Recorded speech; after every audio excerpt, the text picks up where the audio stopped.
We keep hoping for that tip that will get us to where we can find Adam's remains and we can get justice. The Butler County Sheriff vowing to close a cold case of a boy missing for more than 20 years. That story has gained attention from across the country. Adam Herrman was 11 years old when he was last seen back in 1999, but investigators never learned of his disappearance until almost 10 years later. I've traveled across the country speaking to Adam's family and the sheriff, who believe the boy died at the hands of his adoptive parents. It's totally got me jaded. I feel like the system failed my whole family. Used to be a really trusting individual, and now I'm very sketchy. Adam Herrman, born as Irvine Groninger III, entered this world into an abusive family. In 1989, when he was just 2 years old, Adam and his two younger siblings would be removed from that home and placed into the foster care system of Kansas. Those foster parents, Doug and Valerie Herrman, would end up adopting Adam.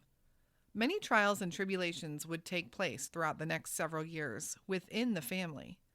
The other children in the home will remember how Adam was there one day but gone the next.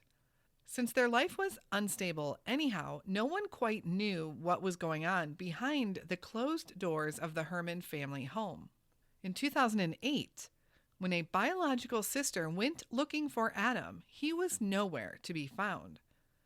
Finally, a missing persons report is filed and authorities jump into action. Where is Adam Joseph Herrman?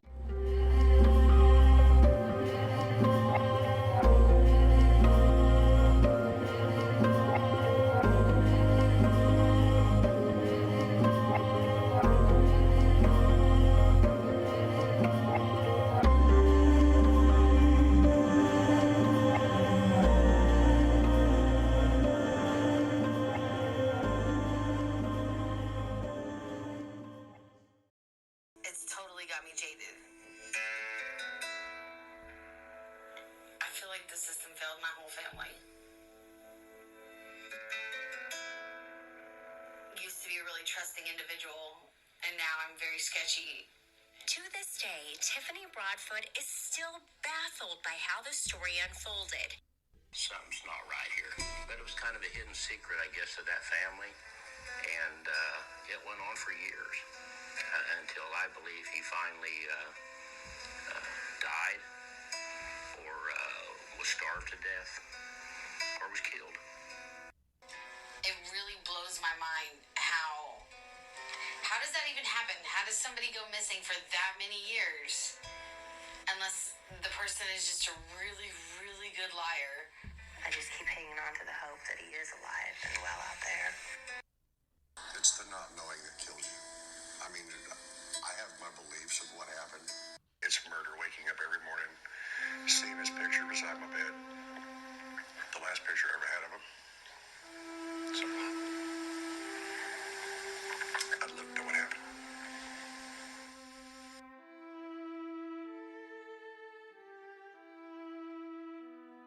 Hello, and welcome back to the Where Are They podcast. This week's episode is truly unbelievable and sad. Adam Herrman was just 11 years old, or maybe 12, when he vanished from Towanda, Kansas. And that just exemplifies the problem here. We don't even know exactly when this young boy disappeared, so no one can say for sure if he was 11 or 12 years old. I want to put a quick trigger warning out. This story involves a child, possible child abuse, and some other very tragic events that occur during the course of this case, including death and suicide. Please take note if this isn't for you, and if you have any questions you would like me to just answer via email so you don't have to listen to the whole story, please feel free to reach out to me. I'm happy to discuss or answer any questions for you. Adam was actually born Irvine Groninger III on June 8, 1987 in Wichita, Kansas. His father was Irvine Groninger II, and his mother was Jerry George. Not much is known about the first 18 months of Irvin's life, or Adam as we know him by, but we do know that something happened, and one of the older children in the home had some bruising, which prompted someone to call Child Protective Services. CPS would ultimately remove all the children from the home and put them into the foster care system of Kansas. And I actually want to talk a little bit more about this, and I will revisit this topic a little later. Immediately, Adam and his two younger siblings were taken in by the Herrman family, Doug and Valerie. Doug and Valerie would start the formal adoption process, although that wouldn't be finalized until 1993. In the meantime, in 1991, the Herrmans would lose their foster care license. I'm not sure how they were able to continue fostering the children until the adoption was final. I don't know if maybe it's because the process was already started, or maybe that they had just failed to take a required course or something, letting their license lapse. But I do find it interesting that their foster care license was taken from them 2 full years before Adam and his siblings' adoption. Meaning for those 2 years, they did keep foster children in their home without a license. And during this time, the family resided in the town of Derby, Kansas. Derby is a suburb of Wichita located just south of the city. Adam would go on to be enrolled in public school there. In November of 1996, an abuse complaint would be called in, and the police would take Adam to a group home while they investigated. The complaint would be labeled as unsubstantiated, and Adam would return to the home. In fact, Valerie would admit to CPS that she had indeed spanked Adam with a belt and left bruises. CPS just informed her that that was not appropriate punishment, and Valerie agreed that that would not happen again. She said that Adam was a difficult child and had suffered some form of attachment disorder, making him very hard to manage at times. On January 9th, 1998, another abuse complaint came in, this time from Adam's school. Police start investigating and speak to the family and other educators at the school. Valerie tells police that he was playing with his siblings when he got hurt over Christmas break, and that's why he had visible bruises on him. Another teacher also tells police that they didn't feel Adam was being abused because they thought that if he was, Adam was the kind of kid that would speak up about it and tell somebody. And because of that, the police would drop the case. And man, is that frustrating. And I'm sure that teacher or that school faculty member regrets saying that now, if they even know how this all would play out. And I'm hopeful that they just had good intentions when they did say that. But police have said that was the final thing they needed to close the case. Less than a week later, on January 14th, 1998, Adam ran away from home and his parents called the police. But Adam would return on his own about 3 hours later. And after these incidences in January of 1998, the family pulled the children out of school and moved to Pine Ridge Mobile Home Park in Towanda, Kansas, where Valerie took a job as a property manager. Towanda is a northeastern suburb of Wichita, about 30 miles from Derby. And when they moved to Towanda, all the other children would be enrolled back in school, but Valerie decided to homeschool Adam, saying that he really needed the one-on-one attention from her. Valerie also said that during that year, the year of 1998, Adam would run away from home several times, but he would always come back after a couple of hours on his own. So with Adam out of school, this is when details become a little murky, and we have to take the word of some family members on what happened. We know that on January 9th, 1999, the Herrmans had a relative over to watch the Super Bowl that day.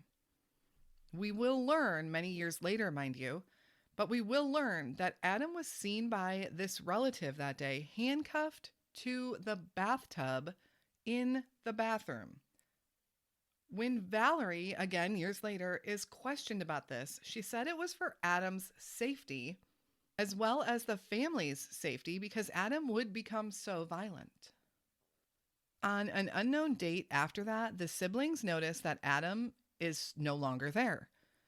And when they ask their parents where Adam is, both Valerie and Doug said that he was taken away by the state because of his behavior.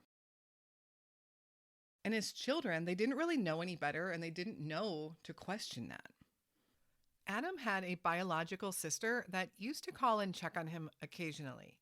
Beginning in 1999, the Hermans would tell her that Adam was not home and eventually would tell her to stop calling and leave them alone altogether. In December of 1999, Valerie was fired as park manager of Pine Ridge Mobile Home Park, and the family moved away out of Towanda, Kansas. In 2002, the Hermans filed for bankruptcy, and Adam was listed as a dependent on their paperwork.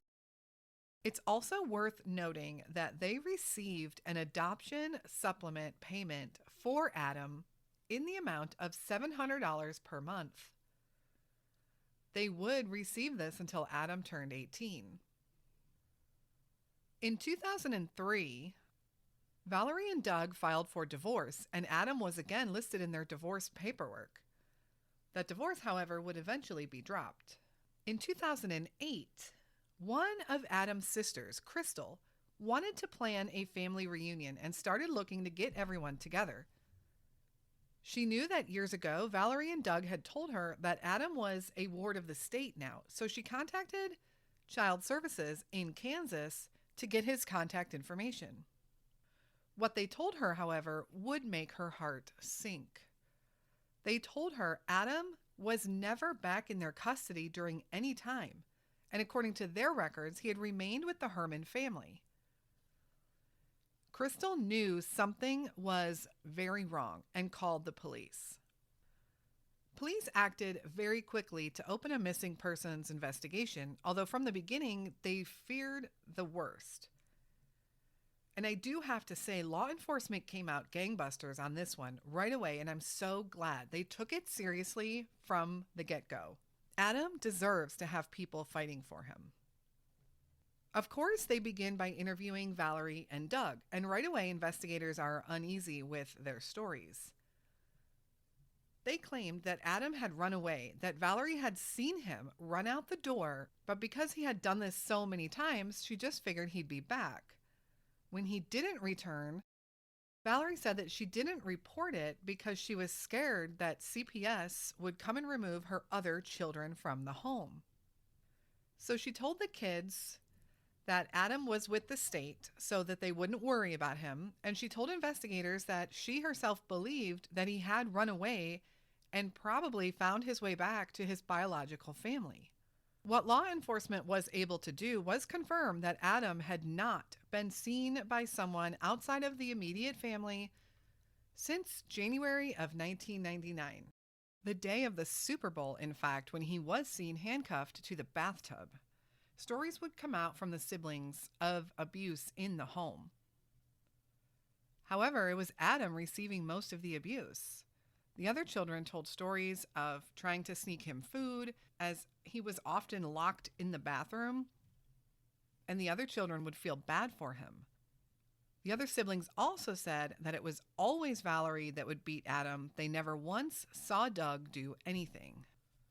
Investigators also learn that the Hermans had continued to collect that $700 a month for Adam's subsidies, and they continued to claim him on their tax returns every year. On January 5th, the Butler County Sheriff held a press conference with pleas to the public for any information on Adam. While the sheriff has also said he does unfortunately believe that Adam is probably deceased without any evidence, they just cannot be 100% sure. On January 7th, they searched the former mobile home that the family lived in back in 1999. And following up on a tip, they also searched the Whitewater River area, bringing in search dogs and penetrating radar equipment. On January 14th, they went as far as to excavate the mobile home lot The family had allegedly built a shed in 1999 on the property, and there were rumors that Doug had built that shed as a cover-up or to cover up Adam's body. On January 20th, they searched the river area once more. And while we don't know exactly what was found during all of those searches, we know there was no Adam found, but the sheriff did say they were able to recover some evidence that answered some questions for them. They have not, however, told the public what that is. In June of 2011, the Herrmans admitted to wrongfully accepting over $15,000 in subsidies for Adam. Doug was sentenced to 9 months in prison and Valerie to 7 months. They were ordered to pay restitution and a $2,500 fine each and be subject to probation after their release. I don't have all the court documents in that case to go into more detail. I do think it's interesting that Doug received a different sentence than Valerie. But again, without having all of the documents to look at and know the charges and what transpired during that case, we can only speculate. Law enforcement would continue to work this case, although leads were slim to none. The sheriff took it personal and went to the media as often as he could to try to keep this case in the spotlight. They located Adam's biological parents living in Oklahoma and obtained DNA samples from them in the event that they would need to identify Adam in the future. Adam's biological mom has never publicly spoken out, but the father has, and what he has to say and what the public has to say resonates throughout the community. According to him, if Adam had not been removed from their care, he would be alive today. At the time they removed the children, there was one bruise discovered on the older child, and both parents admitted to spanking their kids at that time for punishment. So all 3 kids were put into the foster care system immediately. What's a little bit hypocritical here is when bruises were discovered on Adam while he was in foster care, they basically told Valerie not to do that again, and she was able to continue fostering the kids and eventually adopting them, even with repeated suspicions of abuse.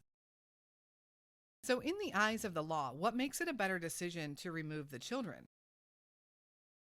It seems it's a system so desperate for foster care families that they can often get away with a lot more than a biological parent, which seems backwards.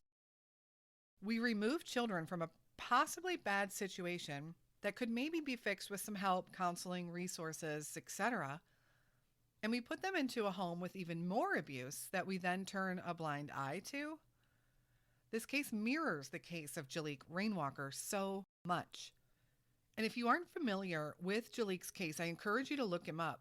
We covered him on both the podcast and on YouTube, and that poor boy's eyes will stay with you forever. Child Protective Services is a flawed system, and I'm not blaming CPS workers, because in many cases, CPS is a victim of severe understaffing and underfunding, but it's a catch-22. The system is seen as flawed and lacks trust with the public, so no one wants to fund the programs. And as the public, we seem to want to blame CPS when they don't remove kids from homes we feel they should, and then we turn around and blame them when they do, such as kind of what was happening in this case. So it's a tough situation, and I don't know what the answers are, but cases like this are why we need a complete overhaul of our child protective services in this country. The police would continue to speak with Valerie and Doug, and they never let the investigation get cold. Even on the Butler County Sheriff Department Facebook page, you can see that they wish Adam a happy birthday every year on June 8th. So wonderful to see a department and a sheriff that cares so much about this case. Deputies repeatedly said that there will be a break in the case when someone speaks up or when something is finally found. They were hoping Doug would crack and eventually confess something to them or give them something. He never did. And in 2016, Doug Herrman passed away. Valerie, at one point, was very briefly interviewed by a reporter. And what she had to say was interesting. So take a listen at what she said to this Kansas reporter. You saw him run out your door. Yes. stick in your mind forever. Why? Because when he said he was running away and he wasn't coming back, I told him, well, good. But I was upset. And we say mean things when we get mad sometimes, you know, and things that are hurtful and you don't mean. When I think back now how terrible that was, you know, at the time, all I could think about was losing our 3 kids. And just to refresh people's memory, your side of the story is that he ran away and just did not return. That was the last time you saw him out that door in Towanda. Right. Did you look for him that day and that night? Yeah. Well, my husband and I and the kids looked. Joanna and David went with us. We drove around Towanda. We drove up to the convenience store and asked them. When he ran away, was there anyone outside of the family that you notified that he had run away? No. No. Do you regret that? Oh, yeah. What if I were to tell the sheriff that you would talk to him now? Would you? With an attorney, I would. With an attorney? Because I don't trust him. I'm sorry. He's already got us guilty. You know, we want closure on this case. We want to find the remains of Adam Herrman. And I think she knows the answers that we need. You want to tell Adam? You're going to make me cry. Please call me. I really miss him a lot. I want him to call and let us know where he's at or if he's all right. Just a phone call. That's all I'm asking. Or somebody to let me know where he's at. This case would take a very interesting turn in February of 2020 when a young man took to Twitter and YouTube claiming to be Adam Herrman. He had quite a story to tell and was actually living in Kansas. His tale was actually kind of believable. He knew a lot of details about the case, and it began to get the attention of the public and eventually law enforcement and the media.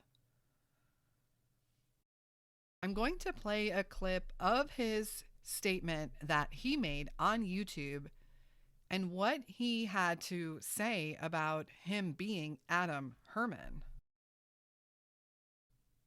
My name is Adam Herrman. I was kidnapped in 1999, or labeled as missing in 1999.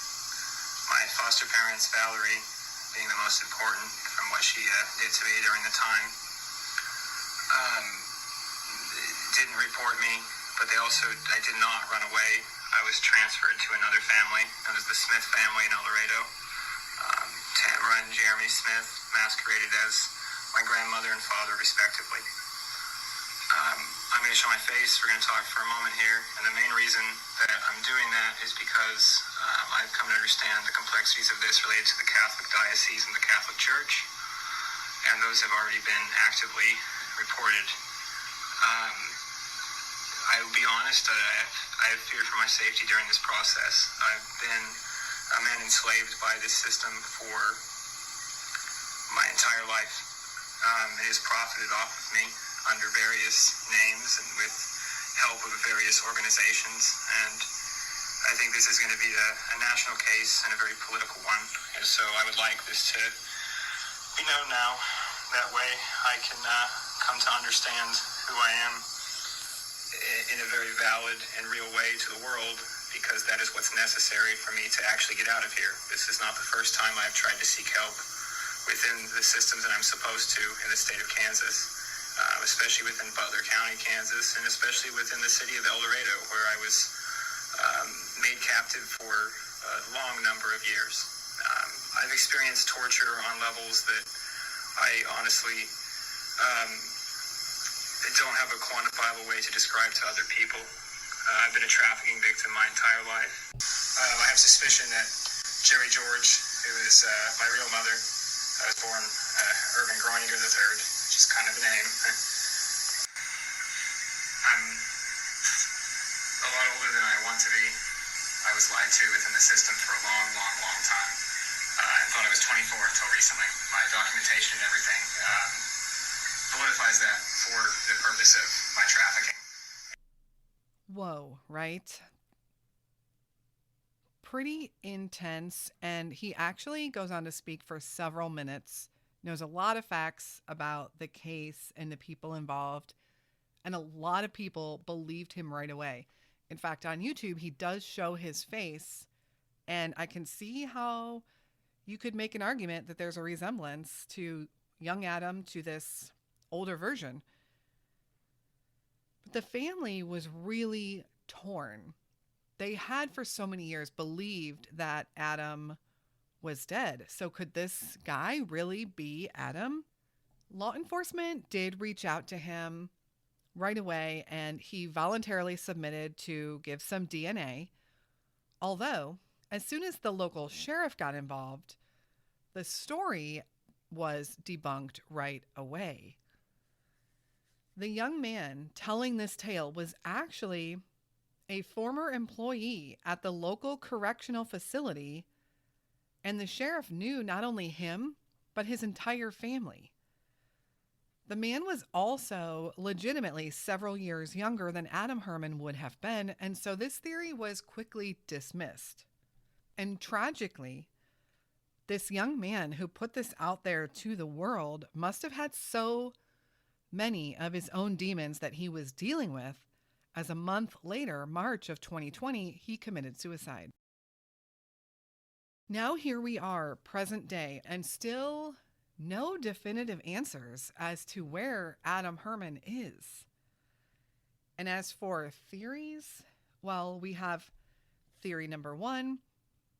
Adam ran away. This is what Valerie says. He did have a history of running away, but I don't know that anyone actually believes this.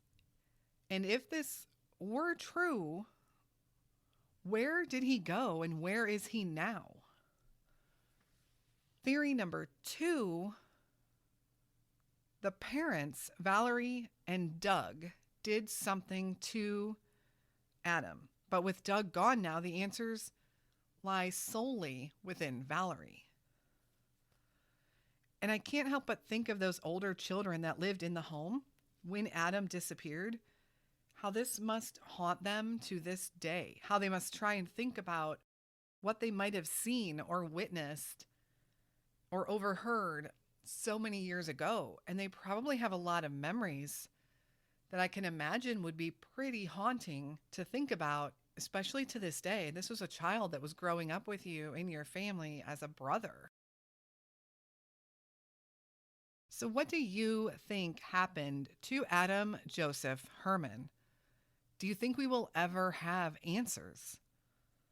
Adam was last seen in 1999. He was 11 or 12 years old. Adam Herrman is a Caucasian male with brown hair and blue eyes, and was last known to be wearing wire-rimmed gold glasses.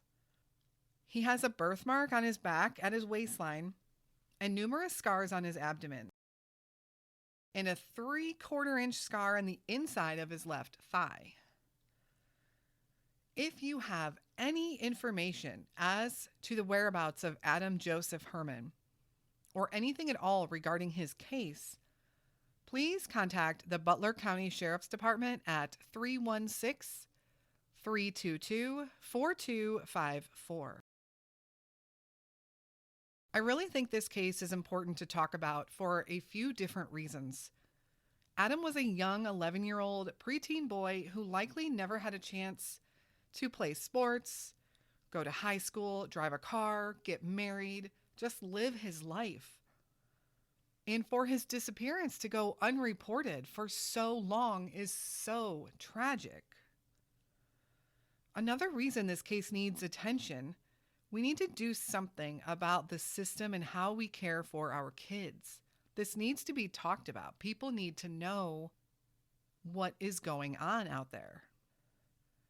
And I really want to commend the Butler County Sheriff's Department, who have treated this case with urgency, seriousness, and compassion from the very beginning. They've done a fantastic job. They've really worked to keep the case out there as much as they can, even though it's an older case. They still want to solve this case and bring resolution to the family. So please share Adam's story. Let's get it heard. Let's get people talking. Thank you so much for listening to Adam's story today. We will be back again next week with another episode of Where Are They? And until then, stay safe and hug your loved ones.